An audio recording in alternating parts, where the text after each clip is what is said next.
ಕ್ರೈಸ್ತವ hallelujah. ದೇವನಾಮಕ್ಕೆ ಸ್ತೋತ್ರವಾಗಲಿ. ಪ್ರಾರ್ಥನೆ ಮಾಡಿಕೊಳ್ಳೋಣ. ಸರ್ವ ಸೃಷ್ಟಿಕರ್ತನ ತಂದೆಯ ದೇವರೇ, ಮಗನ ದೇವರೇ, ಪರಿಶುದ್ಧಾತ್ಮನೇ, ನಿಮ್ಮ ನಾಮಕ್ಕೆ ಸ್ತೋತ್ರ ಸ್ವಾಮಿ. ಈ ದಿವಸವು ಈ ಸಮಯವು ಕೂಡ ನಿಮ್ಮಿಂದ ನೇಮಕವಾದಂತಹ ದಿವಸ ಸಮಯವಾಗಿದೆ, ಅದಕ್ಕಾಗಿ ಸ್ತೋತ್ರ. ಈ ದಿವಸದ ಸಂದೇಶದ ಭಾಗವನ್ನು ಕೂಡ ಹೇರಳವಾಗಿ ಆಶೀರ್ವದಿಸಿ ನಿಮ್ಮ ಪವಿತ್ರ ಆತ್ಮರ ಮೂಲಕ ನಡೆಸುವುದಕ್ಕಾಗಿ ಸ್ತೋತ್ರ, ನಿಮ್ಮ ಸಹಾಯಕ್ಕಾಗಿ ಸ್ತೋತ್ರ. ಯೇಸುವಿನ ನಾಮದಲ್ಲಿ ಪ್ರಾರ್ಥಿಸಿದ್ದೇನೆ ನಮ್ಮ ತಂದೆಯ ಆಮೆನ್. ಇದನ್ನು ಕೇಳುತ್ತಿರುವ ನನ್ನ ಸಹೋದರ ಸಹೋದರಿ, ನಿಮಗೂ ಈ ದಿವಸದ ನನ್ನ ಹೃದಯಪೂರ್ವಕವಾದಂಥ ನಮಸ್ಕಾರಗಳು. ದೇವರು ನಿಮಗೂ ನಿಮ್ಮ ಮಕ್ಕಳಿಗೂ ಎಲ್ಲಾ ರೀತಿಯಲ್ಲೂ ಹೇರಳವಾಗಿ ಶಾಂತಿ, ಸಮಾಧಾನ, ಆರೋಗ್ಯ, ಹೋದಲ್ಲಿಯೂ ಬಂದಲ್ಲಿಯೂ ಎಲ್ಲಾ ರೀತಿಯಲ್ಲೂ ನಿಮ್ಮನ್ನು ಹೇರಳವಾಗಿ ಆಶೀರ್ವದಿಸಲಿ. ಈ ದಿವಸದ ಸಂದೇಶದ ಭಾಗವು 1 ಪೂರ್ವಕಾಲ ವೃತ್ತಾಂತ 16ನೇ ಅಧ್ಯಾಯ 23ರಿಂದ 1 ಪೂರ್ವಕಾಲ ವೃತ್ತಾಂತ 16ನೇ ಅಧ್ಯಾಯ 23ರಿಂದ. ದೇವರ ನಾಮಕ್ಕೆ ಸ್ತೋತ್ರವಾಗಲಿ. ಹಾಲೆಲೂಯ. ಅಂದ್ರೆ ಖುಷಿಯ ಅರಸನು ದೇವರನ್ನು ಹಾಡಿ ಕೊಂಡಾಡಿದ್ದು. ದೇವರ ನಾಮಕ್ಕೆ ಸ್ತೋತ್ರವಾಗಲಿ. ಹಾಗೆ ನಿನ್ನೆ ಕೂಡ ಇದನ್ನು ನಾವು ತಿಳಿದುಕೊಂಡಿದ್ದೇವೆ. ಇವತ್ತು ಅದನ್ನು ಮುಂದುವರಿಸೋಣ. ಎಲ್ಲ ಭೂನಿವಾಸಿಗಳೇ, ಯೆಹೋವನಿಗೆ ಕೀರ್ತನೆಯನ್ನು ಹಾಡಿರಿ, ಆತನ ರಕ್ಷಣೆಯನ್ನು ಪ್ರತಿನಿತ್ಯವೂ ಸಾರಿ ಹೇಳಿರಿ. ಎಲ್ಲಾ ಭೂನಿವಾಸಿಗಳಂದ್ರೆ ಇಡೀ ಜಗತ್ತಿನಲ್ಲಿರುವ ಪ್ರತಿಯೊಂದು ಜನಾಂಗ, ಎಲ್ಲಾ ಮನುಷ್ಯ ಕುಲಗಳು ದೇವರ ಸೃಷ್ಟಿಯನ್ನು ನೋಡಿಕೊಂಡು ಮಳೆ ಸುರಿಸ್ತಾ ಇದ್ದಾರೆ, ಹಿಮ ಸುರಿಸ್ತಾ ಇದ್ದಾರೆ. ಸೂರ್ಯನ ಬೆಳಕು, ಚಂದ್ರನ ಬೆಳಕು, ರಾತ್ರಿ ಹಗಲು ನಮಗೆ ಬೇಕಾಗಿದ್ದು ಎಲ್ಲ ಸೌಕರ್ಯವನ್ನು ಕೊಟ್ಟಿದ್ದಾರೆ, ಕೊಡುತ್ತಲೇ ಇದ್ದಾರೆ. ಅದಕ್ಕೋಸ್ಕರ ನಮ್ಮ ದೇವರು ಅವರೊಬ್ಬರೇ ಯೆಹೋವನೇ, ಯೇಸು ಕ್ರಿಸ್ತನೇ, ಪರಮಾತ್ಮನೇ, ಭಗವಂತನೇ ಅಂತ ಹೇಳಿಕೊಂಡು ನಾವು ಇದನ್ನ ಹಿಂದೆ ಕೂಡ ತಿಳಿದುಕೊಂಡಿದ್ದೇವೆ. ಒಂದೊಂದು ಗ್ರಂಥದಲ್ಲಿ ಒಂದೊಂದು ತರದ ಹೆಸರುಗಳು ಅಥವಾ ನಾನಾ ತರದ ಹೆಸರುಗಳು, ಸತ್ಯ ದೇವರಿಗೆ ಇರುವಂತ ಹೆಸರುಗಳನ್ನು ಹಾಡಿ ನಾವು ಕೊಂಡಾಡಬೇಕು. ಆತನ ರಕ್ಷಣೆಯನ್ನು ಪ್ರತಿನಿತ್ಯವೂ ಸಾರಿ ಹೇಳಿರಿ. ಪ್ರತಿನಿತ್ಯ ಒಬ್ಬರೊಬ್ರು ಮಾತಾಡುವಾಗ ಈ ಲೋಕದ ವಿಷಯಗಳು, ಅದು ಇದು, ಆ ಕಡೆ ಈ ಕಡೆ ತಲೆ ಬೇಡಾದ ಮಾತುಗಳನ್ನು, ಕಟ್ಟು ಕಥೆಗಳನ್ನ ಕಟ್ಟಿಕೊಂಡು ಮಾತಾಡಿ ಟೈಮ್ ಪಾಸ್ ಮಾಡೋದಕ್ಕಿಂತ ದೇವರ ವಿಷಯವನ್ನೇ ಮಾತಾಡಿಕೊಂಡು ಒಬ್ಬರಿಗೊಬ್ಬರು ಬುದ್ಧಿವಾದವನ್ನ ಹೇಳಿಕೊಂಡು ತಿಳುವಳಿಕೆ ಹೇಳಿಕೊಂಡು ಮಾತಾಡಿಕೊಳ್ಳಿ ಅಂತ ಇದರ ಅರ್ಥವಾಗಿದೆ. ದೇವರ ನಾಮಕ್ಕೆ ಸ್ತೋತ್ರ. 24ನೇ ವಚನ. ಜನಾಂಗಗಳಲ್ಲಿ ಆತನ ಘನತೆಯನ್ನು, ಎಲ್ಲಾ ಜನರಲ್ಲಿ ಆತನ ಅದ್ಭುತ ಕೃತ್ಯಗಳನ್ನು ಪ್ರಸಿದ್ಧಪಡಿಸಿರಿ. ದೇವರ ನಾಮಕ್ಕೆ ಸ್ತೋತ್ರ. ಗೊತ್ತಿಲ್ಲದವರಿಗೂ ಕೂಡ ನಾವು ಏನ್ ಮಾಡಬೇಕು? ದೇವರ ವಿಷಯಗಳನ್ನ ಸಾರಿ ಸಾರಿ ಹೇಳಬೇಕು. ನೋಡಿ, ದೇವರು ಹೀಗೆ ನಮ್ಮ ಜೀವಿತದಲ್ಲಿ ಹೀಗೆ ಮಾಡಿದ್ರು, ಇಂಥವರು ದೇವರು, ಇಂಥವ್ರು ದೇವರಲ್ಲ, ಇಂಥದ್ದು ಮಾಡಬೇಕು, ಇಂಥದ್ದು ಮಾಡಬಾರ್ದು ಅಂತೇಳಿ ನಮ್ಮ ಪರವಾಗಿ ಕೂಡ ನಾವು ಸಾಕ್ಷಿ ಕೊಡಬೇಕು. ದೇವರ ಕೆಲಸಗಳನ್ನು ಪ್ರಸಿದ್ಧಪಡಿಸಬೇಕು. ಇನ್ನು ಅವರು ಕೇಳಿಲ್ಲ, ಇವರು ಕೇಳಿಲ್ಲ, ನಾವೇ ಹೇಗೆ ರಕ್ಷಣೆ ಹೊಂದೋದು, ನಾವೇ ಹೇಗೆ ಪರಲೋಕಕ್ಕೆ ಹೋಗೋದು ಅಂತ ಹೇಳಿದ್ರೆ ಆಗೋದಿಲ್ಲ. ದೇವರು ಕೆಲವರನ್ನ ಮಾತ್ರ ಆರಿಸಿಕೊಳ್ತಾರೆ, ಅಂತವರು ಮಾತ್ರ ದೇವರ ಮಾತನ್ನ ಕಟ್ಟುನಿಟ್ಟಾಗಿ ಆಳಿಸ್ತಾರೆ, ದೇವರನ್ನ ಹಿಂಬಾಲಿಸ್ತಾರೆ. ಇನ್ನು ಕೆಲವರು ಏನ್ ಮಾಡ್ತಾರೆ? ಲೋಕದ ವಿಷಯ, ಅದು ಗೊತ್ತಿದೆ, ತಿನ್ನೋದು, ಕುಡಿಯೋದು, ಅಲಂಕಾರ, ಬೇಡದ ವಿಷಯಗಳಿಗಾಗಿ ಹೋಗ್ತಾರೆ. ಆದ್ರೆ ದೇವರು ನಮಗೆ ಹೇಳಿದ್ದೇನಪ್ಪ ಅಂದ್ರೆ ಪ್ರಸಿದ್ಧಪಡಿಸಿರಿ, ತಿಳಿಸಿರಿ ಅಂತೇಳಿ. ಆಮೇಲೆ ಆಯ್ಕೆ ಮಾಡಿಕೊಳ್ಳುವುದು, ಬಿಡುವುದು ದೇವರಿಗೆ ಬಿಟ್ಟಂತ ವಿಷಯಗಳು. ಅವರು ಬರ್ಲಿಲ್ಲ, ಇವರು ಬರ್ಲಿಲ್ಲ ಅಂತ ನಾವು ಆ ವಿಚಾರವನ್ನು ಮಾಡಿಕೊಂಡು ಹೋಗಬಾರದು. ಹೇಳುವಂತ ಕೆಲಸವನ್ನ ಹೇಳಬೇಕು. ನಾವು ಅದನ್ನ ತಿಳಿಯಪಡಿಸಬೇಕು. ಅವರು ದೇವರ ಆಶೀರ್ವಾದ ಅವರಲ್ಲಿ ಇದ್ರೆ, ದೇವರಿಗೆ ಅವರ ಮೇಲೆ ಪ್ರೀತಿ ಇದ್ರೆ ಅವರು ದೇವರ ಬಳಿಗೆ ಬರ್ತಾರೆ. ಮಾತು ಕೇಳ್ತಾ ಇಲ್ಲ ಇದ್ರೆ ಬಿಟ್ಟು ಹೋಗ್ತಾರೆ. ಅನೇಕರು ಇವತ್ತು ಏನ್ ಮಾಡ್ತಾರೆ? 1 ತಿಂಗಳು, 2 ತಿಂಗಳು, 1 ವರ್ಷ, 2 ತಿಂಗಳು ಬರ್ತಾರೆ, ಹೋಗ್ತಾರೆ, ಹಾಡ್ತಾರೆ, ಹೊಗಳ್ತಾರೆ ಬಹಳ ಜೋರಾಗಿ. ಆಮೇಲೆ ಅಯ್ಯೋ ನಮಗೆ ಬೇಡಪ್ಪ, ಹಾಗಾಯ್ತು ಹೀಗಾಯ್ತು ಅಂತೇಳಿ ಶೋಧನೆ ಕಾಲದಲ್ಲಿ ಬಿದ್ದು ಹೋಗ್ತಾರೆ, ಎದ್ದು ಹೋಗ್ತಾರೆ. ಹಾಗೆ ನಾವು ನಮ್ಮ ಕೆಲಸವನ್ನ ಮಾಡಿ ಮುಗಿಸ್ಬೇಕು. ದೇವರ ನಾಮಕ್ಕೆ ಸ್ತೋತ್ರ. 25ನೇ ವಚನ. ಯೆಹೋವನು ದೊಡ್ಡವನು, ಬಹಳವಾಗಿ ಸ್ತುತ್ಯನೂ ಆಗಿದ್ದಾನೆ, ಎಲ್ಲ ದೇವತೆಗಳಲ್ಲಿ ಆತನೇ ಭಯಂಕರನು. ನೋಡಿ, ಸರ್ವ ಸೃಷ್ಟಿಕರ್ತ ಪರಮಾತ್ಮ ಭಗವಂತನಿಗೆ ಬಿಟ್ಟಂತ ದೇವರು ಯಾರೂ ಇಲ್ಲ. ಸರ್ವವನ್ನು ಸೃಷ್ಟಿ ಮಾಡಿ ಯಾವ ದೇವತೆಗಳು ಇಲ್ಲ. ಕೆಲವರು ದೇವತೆಗಳನ್ನ ಪೂಜಿಸುವವರಾಗಿದ್ದಾರೆ, ಆರಾಧನೆ ಮಾಡುವವರಾಗಿದ್ದಾರೆ. ಅದು ಮಹಾ ದೊಡ್ಡ ತಪ್ಪು. ಅವರನ್ನು ಕೂಡ ದೇವರೇ ನಡೆಸುವಂಥದ್ದು. ನಾವು ಸರ್ವ ಸೃಷ್ಟಿಕರ್ತನಾದಂತ ದೇವರನ್ನೇ ನಾವು ಏನ್ ಮಾಡ್ಬೇಕಲ್ಲಿ? ಅವರನ್ನೇ ಆರಾಧಿಸಬೇಕು. ಅವರ ಮೇಲೆ ಪ್ರೀತಿ ಇರಬೇಕು. ಅವರೇ ಭಯಂಕರ. ಆದಿಯು ಅಂತ್ಯವು, ವರ್ತಮಾನ ಕಾಲದಲ್ಲಿ ಇರುವತ್ತರೋ, ಭೂತಕಾಲದಲ್ಲಿ ಇದ್ದತ್ತರೋ, ಭವಿಷ್ಯತ್ ಕಾಲದಲ್ಲಿ ಬರುವತ್ತರೋ, ಮಾರ್ಗವು, ಸತ್ಯವು, ಜೀವವು ಪ್ರತಿಯೊಂದು ಅವರೇ ಆಗಿದ್ದಾರೆ. ಆದಿಕಾಂಡ 1ನೇ ಅಧ್ಯಾಯದಲ್ಲಿ ಕೂಡ ಓದುವಾಗ, ಸರ್ವ ಸೃಷ್ಟಿ, ಮಹಾಭಾರತ, ಭಗವದ್ಗೀತೆಯಲ್ಲಿ ಕೂಡ ಓದುವಾಗ ಇದನ್ನೇ ನಾವು ಓದಬಹುದು. ಕುರಾನಲ್ಲಿ ಓದುವಾಗಲೂ ಅದನ್ನೇ ಓದಬಹುದು. ಆದ್ದರಿಂದ ದೇವತೆಗಳು ಅಲ್ಲವೇ ಅಲ್ಲ, ಈ ಭೂಲೋಕದ ವಿಷಯದ ದೇವರುಗಳು ಕೂಡ ಮನುಷ್ಯ ಮಾಡಿದ್ದು ಸುಮ್ಮನೆ ಯಾರ್ಯಾರೋ ಒಬ್ಬೊಬ್ರು ಸ್ವಲ್ಪ ಒಳ್ಳೆ ಮನುಷ್ಯರು ಸತ್ತರೆ ಅವ್ರದ್ದು ಬೊಂಬೆ ಮಾಡಿ ಇಟ್ಟುಕೊಂಡು ಪಿಕ್ಚರ್ ಅಲ್ಲಿ ಕುಣಿಯವರ ಬೊಂಬೆಯನ್ನ ಮಾಡಿ ಇಟ್ಟುಕೊಂಡು ಅವರಿಗೆ ಊದುಗಡ್ಡೆ ಹೊಸೋದು, ಕೈ ಮುಗಿಯೋದು, ಬಾಳೆಹಣ್ಣು ಬೀಳೋದು, ಕಾಯಿ ಹೊಡಿ ತೆಂಗಿನಕಾಯಿ ಹೊಡೆಯೋದು, ಇದೆಲ್ಲ ಅನಾವಶ್ಯ ವೇಸ್ಟ್ ಆಗಿದೆ. ಯಾವುದೇ ಪ್ರಯೋಜನ ಅಲ್ಲ. ಸರ್ವ ಸೃಷ್ಟಿಕರ್ತನಾದ ದೇವರಿಗೆ ಮಾತ್ರ ನಮ್ಮ ಘನ ಮಾನ ಮಹಿಮೆ ನಮಗೆ ನಾವು ಸಲ್ಲಿಸಬೇಕಂತ ಆದಿಯು ಅವರೇ, ಅಂತ್ಯವೂ ಅವರೇ. 26 ಜನಾಂಗಗಳ ದೇವತೆಗಳೆಲ್ಲ ಬೊಂಬೆಗಳೇ. ನೋಡಿ, ಜನಾಂಗಗಳು ದೇವರು ಮಾಡಿದಂತ ಬೊಂಬೆಗಳಿಗೆ ಉದಾಹರಣೆಗೆ ಯೇಸು ಅಂತ, ಅದನ್ನ ಯಾರು ನಿಜವಾಗಿ ಅದನ್ನ ಮನುಷ್ಯ ಮಾಡಿದ್ರು, ಅದರಲ್ಲಿ ಜೀವ ಇದೆಯಾ ಇಲ್ಲ, ಅದೊಂದು ಬೊಂಬೆ. ದೇವರು ನನ್ನ ವಿಗ್ರಹಗಳನ್ನ ಮಾಡಿಕೊಳ್ಬೇಡಿ, ಯಾವ ವಿಗ್ರಹಗಳನ್ನು ಕೂಡ ನೀವು ಮಾಡಿಕೊಳ್ಬೇಡಿ. ಧರ್ಮೋಪದೇಶಕಾಂಡ 4ನೇ ಅಧ್ಯಾಯ 15ರಿಂದ 19ರವರೆಗೆ, ಮತ್ತೆ ಬೈಬಲಲ್ಲಿ ಬಹಳ ಕಡೆಗೆ ನೋಡುವಾಗ ವಿಮೋಚನ ಕಾಂಡ 20ನೇ ಅಧ್ಯಾಯ 4ರಿಂದ 5ರವರೆಗೂ ಕೂಡ ಓದುವಾಗ ಯಾವುದೇ ವಿಗ್ರಹಗಳನ್ನು ಆರಾಧಿಸಬೇಡಿ, ಅಡ್ಡ ಬೀಳಬಾರ್ದು, ಪೂಜೆಯು ಮಾಡಬಾರ್ದು, ಅದರ ನೈವೇದ್ಯವನ್ನು ಕೂಡ ತಿನ್ನಬಾರ್ದು ಅಂತೇಳಿ ಬರೆಯಲ್ಪಟ್ಟಿದೆ. ಅವೆಲ್ಲ ಉದಾಹರಣೆಗೆ ಈಗ ಶ್ರೀಕೃಷ್ಣ ಪರಮಾತ್ಮ ದೇವರಲ್ವಾ, ದೇವರು ಹೌದು, ಆದರೆ ಶ್ರೀಕೃಷ್ಣನು ಕೂಡ ಮನುಷ್ಯ ಮಾಡಿದ ಶ್ರೀಕೃಷ್ಣ ಅದಲ್ಲ, ಅದರಲ್ಲಿ ಜೀವ ಇಲ್ಲ. ಅದೇ ರೀತಿ ಈಶ್ವರ, ಶಿವ, ಪರಮೇಶ್ವರ ಅಂತ ಹೇಳ್ತಾರೆ, ಅದರಲ್ಲಿ ದೇವರಲ್ವಾ, ದೇವರು ಹೌದು, ಅದೊಂದು ಹೆಸರು, ಆದರೆ ಅದು ಮನುಷ್ಯ ಮಾಡಿದ್ದು. ಅದಕ್ಕೆ ನೋಡಿ ಇವತ್ತೇನಾಗ್ತದೆ, ಮಳೆ ಗಾಳಿ ಚಂಡಮಾರುತ ಬಂದಾಗ ಎಲ್ಲ ದೇವಸ್ಥಾನಗಳು, ಮಸೀದಿಗಳು, ಮಂದಿರಗಳು ತೀರಾ ಕುತ್ತಿ ಹೋಗುವಂಥದ್ದು ಇದೆ. ದೇವರಿಗೆ ಯಾವುದೇ ಬೊಂಬೆ ಇರಬಾರದು. ಅವರು ಸರ್ವ ಸೃಷ್ಟಿ, ಒಂದು ಆತ್ಮ ಶಕ್ತಿಯ ಒಂದು ಶಕ್ತಿ ಸರ್ವವನ್ನು ಸೃಷ್ಟಿ ಮಾಡಿತ್ತು. ದೇವರ ರೂಪ ಯಾವುದು ಹಿಂದೆ ಕೂಡ ನಾವು ತಿಳ್ಕೊಂಡಿದ್ದೇವೆ. ಮನುಷ್ಯನ ಅವತಾರವಿತ್ತಿ ಬಂದ್ರು, ಹೋದ್ರು, ವಾಪಸ್ಸು ಕೈಲಾಸ ಪರಲೋಕಕ್ಕೆ ಸೇರ್ಕೊಂಡ್ರು. ಅದು ಮಾತ್ರ ಅಲ್ಲ, ಅವರು ಬೆಂಕಿಯ ರೂಪವೂ ಆಗಿದ್ದಾರೆ, ಗಾಳಿಯ ರೂಪವೂ ಕೂಡ ಆಗಿದ್ದಾರೆ, ಮಾತಿನ ರೂಪ, ಮಾತು ಕೇಳಿಸ್ತದೆ, ಶಬ್ದವು ಕೇಳಿಸ್ತದೆ. ಇದುವೇ ಆಗಿದೆ ದೇವರ ರೂಪ. ದೇವರ ನಾಮಕ್ಕೆ ಸ್ತೋತ್ರವಾಗಲಿ. ಹಾಗೆ ಜನಾಂಗಗಳು ಮಾಡಿದಂತ ದೇವರುಗಳು ಅಲ್ಲವೇ ಅಲ್ಲ, ಅದರಲ್ಲಿ ಏನು ಶಕ್ತಿ ಇಲ್ಲ ಅಂತ ಹೇಳುವಂತ ಅರ್ಥ. ಯೆಹೋವನಾದರೂ ಗಗನಮಂಡಲವನ್ನು ನಿರ್ಮಿಸಿದವನು. ನೋಡಿ, ಗಗನಮಂಡಲ ಮೇಲೆ ಆಕಾಶ, ಆಕಾಶದಿಂದ ಕೆಳಗೆ ಸೂರ್ಯ, ಚಂದ್ರ, ನಕ್ಷತ್ರವನ್ನು ಇಟ್ಟ. ಬೇರೆ ಯಾವ ದೇವರುಗಳಪ್ಪ ಇವತ್ತು ಆ ಅಮ್ಮ, ಈ ಅಮ್ಮ, ಆ ಗುಡಿ, ಈ ಗುಡಿ ಅಂತ ಹೇಳ್ಬೋದು. ಏನಾದರೂ ಚರಿತ್ರೆ ಇದೆಯಾ? ಇಲ್ಲ. ಅದಕ್ಕೆ ಏನಾಗ್ತದೆ, ಹೊಡೆದ್ರೆ ಹೊಡೆಸಿಕೊಳ್ತದೆ, ಉದ್ರೆ ಉಸಿಕೊಳ್ತದೆ, ಒದ್ರೆ ಒಸಿಕೊಳ್ತದೆ, ಬೆಂಕಿ ಹಾಕಿದ್ರೆ ಸುಟ್ಟು ಹೋಗ್ತದೆ. ಅದರಲ್ಲಿ ಮುಳ್ಳು, ಅಲ್ಲಿ ಮನುಷ್ಯ ಹೋಗಿ ಗುಡಿಸಿ ಕ್ಲೀನ್ ಮಾಡದಿದ್ರೆ ಅದು ಏನಾಗ್ತದೆ, ಸಂಪೂರ್ಣವಾಗಿ ಕಸ ಬಿದ್ದು ಹೋಗ್ತದೆ, ಅಲ್ಲಿ ಬಹಳ ಗಲೀಜಿಯಲ್ಲಿ ಇರ್ತದೆ. ಆಗ ಇದು ದೇವರಾಗ್ಲಿಕ್ಕೆ ಸಾಧ್ಯವೋ? ಅಲ್ಲ. ಈ ಬೊಂಬೆಗಳು ಒಂದು ಕಡೆಯಿಂದ ಒಂದು ಕಡೆ ಹೋಗ್ಬೇಕಾದ್ರೆ ಅದಕ್ಕೆ ಕಾಲಿದೆ, ನಡೆಯಕ್ಕಾಗೋದಿಲ್ಲ, ಕಿವಿ ಇದೆ, ಕೇಳೋದಿಲ್ಲ, ಬಾಯಿ ಇದೆ, ಮಾತಾಡೋದಿಲ್ಲ, ಕುತ್ತಿಗೊಳಗೆ ಸ್ವರವಿಲ್ಲ, ಕಣ್ಣು ಬಿಟ್ರೆ ತೆರೆಯೋದೇ ಇಲ್ಲ, ಮುಚ್ಚುವುದಿಲ್ಲ, ತೆರೆಯೋದಿಲ್ಲ, ಕಾಲಿದೆ, ನಡೆಯಕ್ಕಾಗೋದಿಲ್ಲ. ಹೀಗಿರುವಾಗ ಅದು ದೇವರ ಒಂದು ಕಡೆಯಿಂದ ಒಂದು ಕಡೆಗೆ ಹೋಗುವಾಗ ಅದನ್ನು ಹೊತ್ತುಕೊಂಡು ಹೋಗಬೇಕಾಗಿದೆ. ಹಾಗಾದ್ರೆ ದೇವರ ನಿಜವಾಗ್ಲೂ ಅಲ್ಲ. ಸರ್ವ ಸೃಷ್ಟಿಕರ್ತನ ದೇವರಿಗೆ ಅವರಿಗೆ ರೂಪವಿಲ್ಲ, ಅವರೊಂದು ಶಕ್ತಿಯಾಗಿದ್ದಾರೆ. ಅದುವೇ ಇವತ್ತು ಗುಡುಗು ಸಿಡಿಲು ಆಕಾಶದಿಂದಲೂ ಮೇಲೆ ನಮಗೆ ಕೇಳಿಸ್ತಾ ಇರೋದು ಅದುವೇ ಆಗಿದೆ. ದೇವರ ನಾಮಕ್ಕೆ ಸ್ತೋತ್ರವಾಗಲಿ. ಆಗ ಅವರೇ ಏನಾಗ್ತಾರೆ, ಸರ್ವವನ್ನ ನಿರ್ಮಿಸಿದವರೇ ದೇವರು.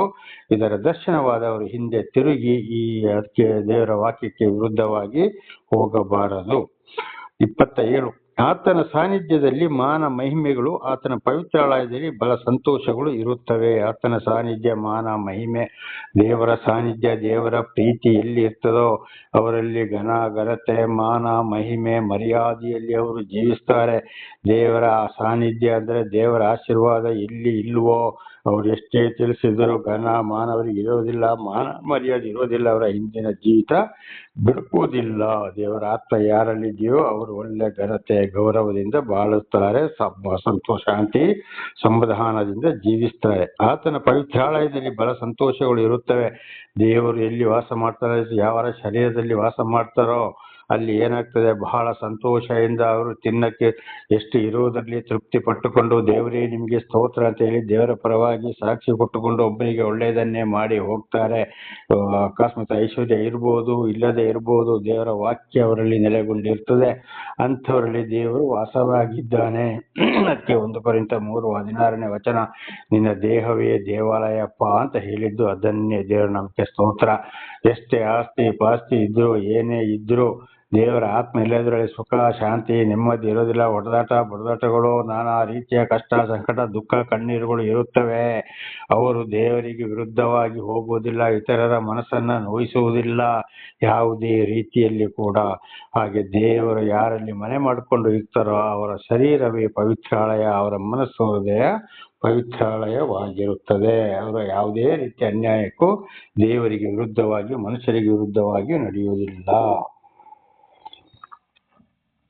ನಾಮಕ್ಕೆ ಸ್ತೋತ್ರ. 28ನೇ ವಚನ. ಭೂ ಜನಾಂಗಗಳೇ ಬಲ ಪ್ರಭಾವಗಳು ಯೆಹೋವನವೇ ಎಂದು ಹೇಳಿ ಆತನನ್ನು ಗಣಪಡಿಸಿರಿ. ಪ್ರತಿ ಒಂದು ದೇವರಿಗಿಂತ ಬಿಟ್ಟ ಬಲಾಢ್ಯನು ಯಾರು ಇಲ್ಲ. ಸರ್ವ ಆದಿಯು ಅಂತ್ಯವು ನಾಶ ಪ್ರಾರಂಭವು ಸಮಾಪ್ತಿಯು ದೇವರೇ ಆಗಿದ್ದಾರೆ ಅಂತೇಳಿ ನಾವು ದೇವರ ಒಂದು ಮಹಿಮೆಗೆ ಹೆಸರಿಗೆ ಗಣಪಡಿಸಬೇಕು. ಅದಕ್ಕೆ ಕೈ ಮುಗಿಬೇಕು, ಅದಕ್ಕೆ ಆರಾಧನೆ ಮಾಡಬೇಕು. ದೇವರ ನಾಮಕ್ಕೆ ಸ್ತೋತ್ರವಾಗಲಿ. ಅದಕ್ಕೆ ಹೇಳಿದ್ರು, ಪ್ರಾರ್ಥನೆ ಮಾಡುವಾಗ ತಲೆ ತಗ್ಗಿಸಿ ಒಣಕಾಲು ಹಾಕಿ 2 ಕೈಗಳನ್ನ ಮೇಲಕ್ಕೆತ್ತಿ ನಾವು ಪ್ರಾರ್ಥಿಸಬೇಕು ಅಂತ ಹೇಳುವಂಥದ್ದು ಇದುವೇ ಆಗಿದೆ. ದೇವರ ನಾಮಕ್ಕೆ ಸ್ತೋತ್ರವಾಗಲಿ. ಬೇರೆ ಯಾವುದಕ್ಕೂ ನಮ್ಮ ಘನ ಮಾನ ಮಹಿಮೆ ಯಾವ ನಾವು ಸಲ್ಲಿಸಲೇಬಾರದು. ಉದಾಹರಣೆಗೆ ಎಷ್ಟೋ ಜನರು ಇವತ್ತು ಏನ್ ಮಾಡ್ತಾರೆ, ಒಂದು ಮನುಷ್ಯರು ಹಿಂದೆ ಕೂಡ ಬಹಳ ತಿಳ್ಕೊಂಡಿದ್ದೇವೆ, ನಾನಾ ತರದ ವೇಷಭೂಷಣಗಳನ್ನ ಹಾಕೊಂಡು ಗಂಧ ಭಸ್ಮಗಳನ್ನ ಉಜ್ಜಿಕೊಂಡು ನಾನಾ ತರದ ಬಟ್ಟೆಗಳನ್ನ ಉಟ್ಟಿಕೊಂಡು ಒಂದು ಜನಿವಾರವನ್ನ ಹಾಕಿಕೊಂಡು ಗಂಟೆ ಮಣಿ ಆರಿಸಿಕೊಂಡು ಏನೇನೋ ಸುಳ್ಳು ಹೇಳ್ಕೊಂಡು ಏನೇನೋ ಮಾಡ್ತಾರೆ. ಇದವರ ಒಂದು ಉಪಜೀವನಕ್ಕಾಗಿಗೋಸ್ಕರ ದೇವರನ್ನು ತಿಳಿಯಪಡಿಸುವುದವರ ಕೆಲಸವಲ್ಲ. ಅವರು ಮಾಡಬಾರದ ಕೆಲಸವನ್ನ ಮಾಡಿ ಅವ್ರು ಹೇಳ್ತಾರೆ. ಇದನ್ನು ನಾವು ವಿಚಾರಿಸಿದಾಗ ಅವರ ಹಿರಿಯರು ಕೂಡ ನಮಗೆ ಹಿಂದೆ ಹೇಳಿದ್ದಾರೆ. ಒಂದ್ಸಲ ನಮ್ಮ ಹಿರಿಯರು ನಮ್ಮ ಜೀವನಕ್ಕೆ ಒಂದು ದಾರಿಯನ್ನ ತೋರಿಸಿಕೊಟ್ಟಿದ್ದಾರೆ, ಅದನ್ನು ನಾವು ಮಾಡ್ಕೊಂಡು ಬರ್ತಾ ಇದ್ದೇವೆ ಅಂತ ಖಂಡಿತವಾಗಿ ಅಂತ ಹೇಳ್ಬಾರ್ದು. ಇನ್ನು ಕೆಲವರು ಮಠ ಮಂದಿರ ದೇವಸ್ಥಾನ ಮಾಡ್ಕೊಂಡು ಮಾಡಬಾರದಂತ ಅನ್ಯಾಯಗಳನ್ನ ಮಾಡ್ಕೊಂಡು ದೇವಮಾನವರು ಅವರ ಕಾಲಿಗೆ ಬೀಳ್ತಾರೆ. ಖಂಡಿತವಾಗಿ ಅವರು ಮೂಗಲ್ಲಿ ಉಸಿರಾಡೋದಿಲ್ಲ, ಊಟ ಮಾಡೋದಿಲ್ವ, ನಿದ್ದೆ ಮಾಡೋದಿಲ್ವ, ಸಾಯೋದಿಲ್ವ, ಅವರು ಮಣ್ಣಾಗಿ ಹೋಗುವುದಿಲ್ವ? ಖಂಡಿತವಾಗಿಯೂ ಅವರಲ್ಲವೇ ಅಲ್ಲ. ಆದ್ರೆ ದೇವರ ಸತ್ಯ ಸುವಾರ್ತೆಯನ್ನ ಯಾರು ಸಾರ್ತಾರೋ, ಖಂಡಿಸ್ತಾರೋ, ಗದರಿಸ್ತಾರೋ, ಎಚ್ಚರಿಸ್ತಾರೋ, ಬುದ್ಧಿವಾದವನ್ನು ಹೇಳ್ತಾರೋ, ಖಂಡಿತವಾಗಿ ಮಾತಾಡ್ತಾರೋ ಅವರೇ ದೇವ ಮನುಷ್ಯರಾಗಿದ್ದಾರೆ. ಅವರು ಈ ಲೋಕದ ಆಸ್ತಿ ಪಾಸ್ತಿ ಮನೆ ಇನ್ನೂ ಜಾಗ ಬೇಕು, ಇನ್ನೂ ದೊಡ್ಡ ದೊಡ್ಡ ಗಾಡಿಗಳು ಬೇಕು, ಬೆಳ್ಳಿ ಬಂಗಾರ ವೈಢೂರ್ಯ ಬೇಕು, ಹೆಸರು ಗಳಿಸಲು ನೋಡುವುದಿಲ್ಲ. ಒಂದೊಂದು ಪೂಜೆಗೆ ಇಷ್ಟಿಷ್ಟು ₹1000 ಅಂತ ಬೋರ್ಡ್ ಹಾಕೋದಿಲ್ಲ. ಇಂಥವ್ರು ಅಂತ ತೋರಿಸಿಕೊಳ್ಳುವುದೇ ಇಲ್ಲ. ಅಂಥವರು ಖಂಡಿತ ಅಂಥವರೆಲ್ಲರನ್ನು ಯಾವಾಗಲೂ ಘನಪಡಿಸಲು ನಾವು ಹೋಗಬಾರದು. ಇದು ಹಿಂದೆ ಕೂಡ ತಿಳ್ಕೊಂಡಿದ್ದೇವೆ. ಈಗಲೂ ಈ ವಚನದ ಪ್ರಕಾರ ಮತ್ತೊಂದು ಸಾಲ ದೇವರು ನಮ್ಮನ್ನ ಎಚ್ಚರಿಸ್ತಾ ಇದ್ದಾರೆ. ದೇವರು ನಮಗೆ ಸ್ತೋತ್ರವಾಗಲಿ. ಆಗ ಸರ್ವ ಸೃಷ್ಟಿಕರ್ತನಾದ ಯೆಹೋವನೇ, ಅವರೇ ಸರ್ವೇಶ್ವರ, ಅವರೇ ಪರಮೇಶ್ವರ, ಅವರೇ ಯೇಸು ಕ್ರಿಸ್ತ, ಅವರೇ ಶ್ರೀಕೃಷ್ಣ ಪರಮಾತ್ಮ, ಅವರೇ ಶ್ರೀಮನ್ನಾರಾಯಣ, ಅವರೇ ಅಲ್ಲಾಹ್ ಅಕ್ಬರು ಕೂಡ ಆಗಿದ್ದಾರೆ ಎಂಬುದಾಗಿ ತಿಳಿದುಕೊಂಡು ನಾವು ದೇವರನ್ನು ಮಾತ್ರ ಗಣಪಡಿಸಬೇಕು. ದೇವರ ನಾಮಕ್ಕೆ ಸ್ತೋತ್ರವಾಗಲಿ. 29ನೇ ವಚನ. ಯೆಹೋವನ ನಾಮಕ್ಕೆ ಯೋಗ್ಯವಾದ ಘನವನ್ನ ಸಲ್ಲಿಸಿರಿ. ಯೆಹೋವನ ನಾಮಕ್ಕೆ ಯೋಗ್ಯವಾದ ಘನ ಅಂದ್ರೆ ಏನು? ದೇವರು ಮಾಡಿದಂತ ಅದ್ಭುತ ಕಾರ್ಯಗಳನ್ನ ತಿಳ್ಕೊಂಡು ದೇವರಿಗೆ ತೃಪ್ತಿ ಆಗುವ ಹಾಗೆ ಮಾತ್ರ ನಾವು ದೇವರನ್ನ ಆರಾಧಿಸಬೇಕು. ಅದಲ್ಲದೆ ಇನ್ನು ಕೆಟ್ಟ ಕಾರ್ಯಗಳನ್ನ, ಅಯ್ಯೋ ನಾನು ಬಡ್ಡಿಗೆ ದುಡ್ಡು ಕೊಟ್ಟಿದ್ದೆ, ನನಗೆ ಬಡ್ಡಿ ಸಿಕ್ಕಲಿಲ್ಲ, ಅವನಿಷ್ಟು ಬಡ್ಡಿ ಕೊಡ್ಬೇಕು, ಅದಕ್ಕೆ ಬಡ್ಡಿ ಕೊಡ್ಲಿಲ್ಲ, ಆಮೇಲೆ ಇನ್ನು ನಾನಾ ತರದ ಕೆಟ್ಟ ವಿಚಾರಗಳಿಗಾಗಿ ಅದು ನನಗೆ ನೆರವೇರ್ಲಿ, ನಾನು ನಿನಗೆ ಅಷ್ಟು ಕೊಡ್ತೀನಿ ಇಷ್ಟು ಕೊಡ್ತೀನಿ ಹೋಗಿ ಪ್ರಾರ್ಥನೆ ಮಾಡಿಕೊಳ್ಳುವಂಥದ್ದು, ಹರಿಕೆ ಹೊತ್ತುಕೊಳ್ಳುವಂಥದ್ದು, ಇದೆಲ್ಲ ಮಹಾ ದೊಡ್ಡ ತಪ್ಪು. ದೇವರ ವಾಕ್ಯದ ಪ್ರಕಾರ ನಾವು ಏನ್ ನೋಡ್ಬೇಕು? ದೇವರಿಗೆ ಸ್ತೋತ್ರ ಸಲ್ಲಿಸಿ ದೇವರಿಗೆ ಯೋಗ್ಯವಾದ ರೀತಿಯಲ್ಲಿ ನಾವು ಪ್ರಾರ್ಥಿಸಬೇಕಾಗಿದೆ. ಅದಕ್ಕೆ ಹೇಳಿದ್ದು, ಯೆಹೋವನ ನಾಮಕ್ಕೆ ಯೋಗ್ಯವಾದ ಘನವನ್ನ ಸಲ್ಲಿಸಿರಿ. ಕೆಟ್ಟದಕ್ಕಾಗಿ ಏನಾಗಿದೆ ಅಲ್ಲಿ 10 ದಶಾಜ್ಞೆಗಳಲ್ಲಿ ಹಿಮಚರಕಾಂಡ 20ರಲ್ಲಿ ಹಿಮಚರಕಾಂಡ 20ನೇ ಅಧ್ಯಾಯ 7ನೇ ವಾಕ್ಯ, 10 ದಶಾಜ್ಞೆಗಳಲ್ಲಿ 3ನೇ ಆಜ್ಞೆ, ನನ್ನ ನಾಮವನ್ನು ಅಯೋಗ್ಯ ಕಾರ್ಯಕ್ಕಾಗಿ ಎತ್ತಬೇಡಿ ಅಂತೇಳಿ. ಇನ್ನೊಂದು ಬೈಬಲ್ ಬರೆಯಲ್ಪಟ್ಟಿದೆ, ನನ್ನ ನಾಮವನ್ನು ಕೆಟ್ಟ ಕೆಲಸ ಕಾರ್ಯಗಳಿಗಾಗಿ ಉಪಯೋಗಿಸಬೇಡಿ ಅಂತ. ದೇವರ ನಾಮಕ್ಕೆ ಸ್ತೋತ್ರ. ಹಾಗೆ ದೇವರಿಗೆ ಪ್ರೀತಿಯಾದ ದೇವರಿಗೆ ಯೋಗ್ಯವಾದ ವಿಷಯಕ್ಕೆ ಮಾತ್ರ ನಾವು ಪ್ರಾರ್ಥಿಸಬೇಕು. ದೇವರ ನಾಮಕ್ಕೆ ಸ್ತೋತ್ರ. ಕಾಣಿಕೆ ಸಹಿತ ಆತನ ಸನ್ನಿಧಿಗೆ ಬನ್ನಿರಿ. ಕಾಣಿಕೆ ಅಂದ್ರೆ ಏನು? ಇದು ಅಲ್ಲಿ ದೇವರ ಆಲಯದಲ್ಲಿ ಸರಿಯಾಗಿ ಪ್ರಾರ್ಥನಾ ಮಂದಿರದಲ್ಲಿ ಕೆಲಸ ಮಾಡುವವರಿಗೆ ಅಲ್ಲಿ ಅವರಿಗೆ ಊಟಕ್ಕೂ ಬೇಕು, ಖರ್ಚಿಗೆ ದುಡ್ಡು ಬೇಕು. ಒಂದು ವೇಳೆ ಅದಕ್ಕಾಗಿ ಅವರು ನೇಮಕ ಪಟ್ಟಿದ್ರೆ ಅದು ತಿಳ್ಕೊಂಡು ಅಲ್ಲಿ ಕಾಣಿಕೆಯನ್ನ ಸಲ್ಲಿಸಬೇಕು. ಅದು ನಾವು ಆದಿಕಾಂಡ 14ನೇ ಅಧ್ಯಾಯದಲ್ಲಿ 10ರಲ್ಲಿ ಒಂದು ಭಾಗ ಅಬ್ರಹಾಮನು ಮೆಲ್ಕಿಸದೇಕ ಅರಸನಿಗೆ ಅದರ ಶಾಂತಿ ಸಮಾಧಾನ ಅರಸನಿಗೆ ಕೊಟ್ಟ.